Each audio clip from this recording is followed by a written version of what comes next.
have the opportunity to apply our research to really do something good.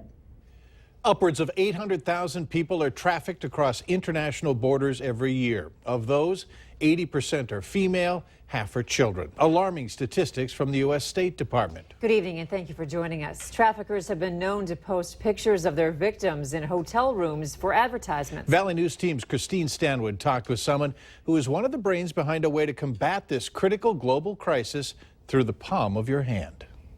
Knowing that I'm producing something that can help fight that is so meaningful, and something that can be used to fight for the women and the men and the children that are currently victims of something that's really horrific. Abby Ileana is on board as a computer vision researcher for an app that can make a difference. My lab is particularly interested in the problem of understanding, if I have a picture, can I answer where it was taken? Because of her knowledge of facial recognition technology, she came on board with TrafficCam in 2014. We got hooked up with a group called the Exchange Initiative, who had the idea to build a database of hotel images so that members of law enforcement, when they're investigating a case of sex trafficking that includes a picture of a victim posed in a hotel room, these get posted on web pages like Backpage.com, that they could figure out what hotel room this was taken in. So how do you use TrafficCam once you get to your hotel room? So open up TrafficCam. Then you want to give the hotel name and the room number. They're going to want you to take a photo of the front of the room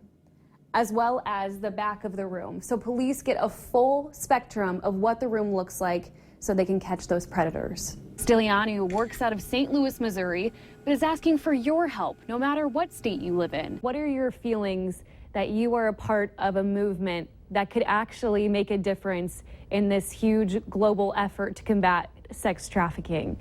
It's really an amazingly satisfying feeling. I actually am expecting my first child, a little girl, in September, and this resonates with me. I mean, this is something I'm very aware of now, thinking about her future and the things that we'll have to be on the lookout for her. As for success rates, TrafficCam needs more of your hotel pictures to build out the application and create a large enough database so it's easy for police to use. In Fargo, Stanwood, Valley News Live.